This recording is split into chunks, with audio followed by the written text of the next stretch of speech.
Sir, मैं रुद्रेश कुमार शर्मा, जी news पत्रकार बलिया से। जी आपका जी न्यूज़ में हार्दिक स्वागत, अभिनंदन है। नमस्कार। सर, मैं आपसे जानना चाहता हूं कि लोक समाज पार्टी के राज्य अध्यक्ष वर्तमान में हैं जी और हर जिले का दौरा कर रहे हैं। इस समय बलिया में दौरा कर रहे हैं, क्या उसका मेमो है? देखिए, मैं इस जून के महीने में पहली तारीख से ही जी फतेहपुर, प्रतापगढ़, इलाहाबाद, मिर्ज़ापुर, सोनभद्र, जौनपुर, बनारस, आजमगढ़, मऊ और आज मैं इस बलिया में आया हूँ।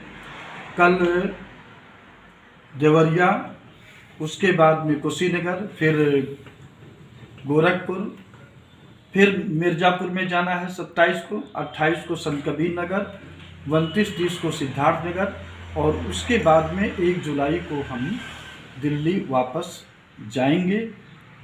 इस भ्रमण का मेरा उद्देश्य इन जिलों में जनता से महंगाई, बेरोजगारी, नई शिक्षा नीति, लेबर कोड 2020 तथा अभी करंट में सेना के निजीकरण को लेकर के हम लोगों में जन जागरण अभियान के तहत लोगों को जगाने का संपर्क कर रहे हैं। जी सर, आपसे ये पूछना चाहते हैं कि भारत सरकार सेना में निजीकरण या कॉन्ट्रैक्टर बेस पर काम कर रही हैं, इसमें आपकी क्या राय है?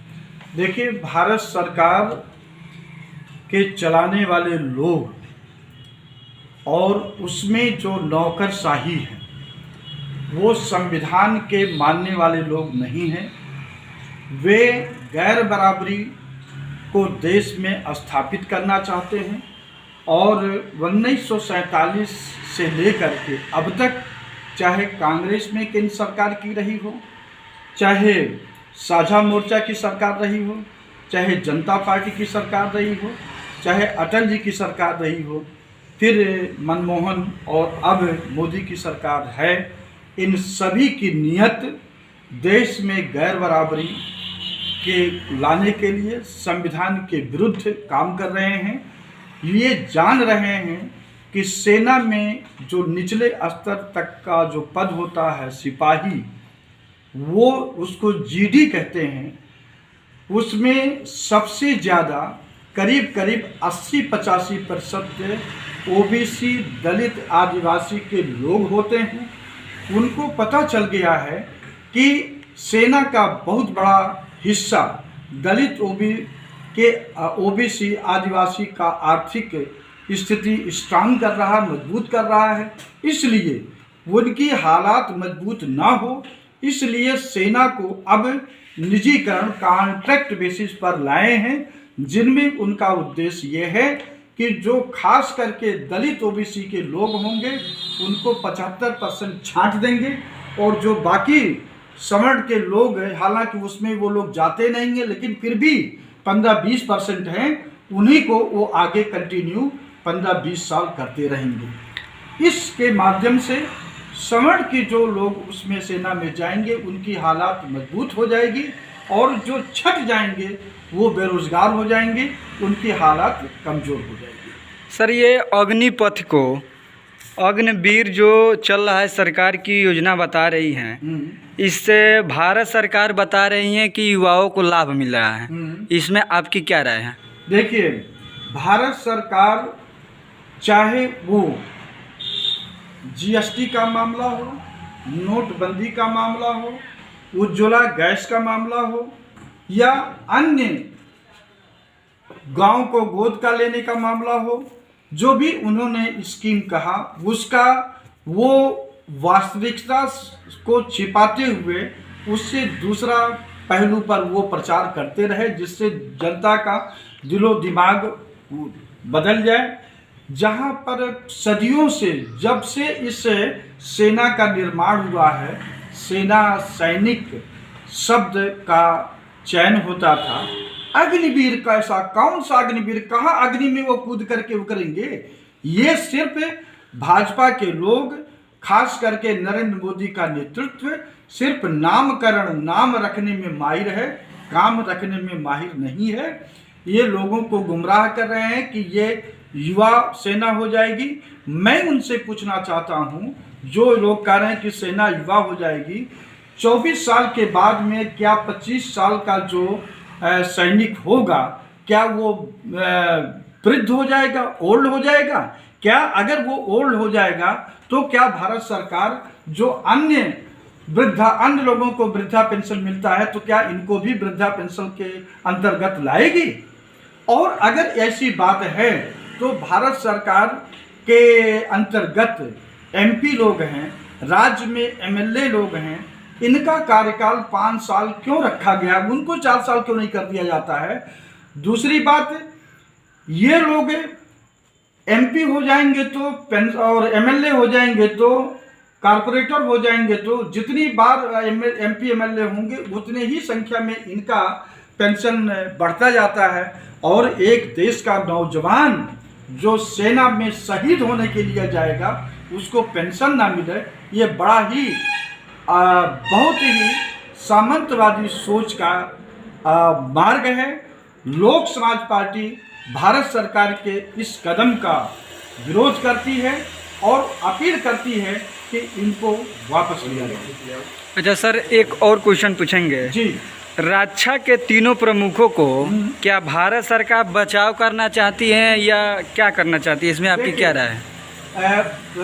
भारत सरकार का जो सेना है, सेना के जो तीनों प्रमुख हैं, जल, थल और वायु, इनको जो भारत सरकार का रक्षा विभाग का आदेश है, आर्डर है, उसका सिर्फ एग्जीक्यूट करना चाहिए, पालन करना चाहिए। ये तीनों सेना के लोग अपना टीवी चैनलों में चेहरा दिखा करके भारत सरकार का विरोध नहीं बल्कि भारतीय जनता पार्टी का ये बचाव किए हैं। और ये लोग किसी पार्टी का बचाव नहीं करना चाहिए, प्रचार नहीं करना चाहिए। मेरी राय है, मैंने मांग भी किया है कि तीनों सेना के प्रमुखों को जो मनोज पांडे सीडीएस बनाए गए हैं, इन तीनों लोगों को सेवा बर्खास्त कर देना चाहिए और इन पर अनुशासनात्मक इनडिसिप्लिन का कार्रवाई होनी चाहिए। जी सर, क्या आप जिस काम के लिए दौरा कर रहे हैं, जिस उद्देश्य के लिए कर रहे हैं, क्या आप जानते हैं कि इसमें सफल हो पाएंगे या नहीं? देखिए, जीवन में सफलता असफलता दो अंग है और इसी में जब इंसान चलता है तो उसको सफलता भी मिलती है, असफलता भी होती है, सम्मान भी होता है, अपमान भी होता है।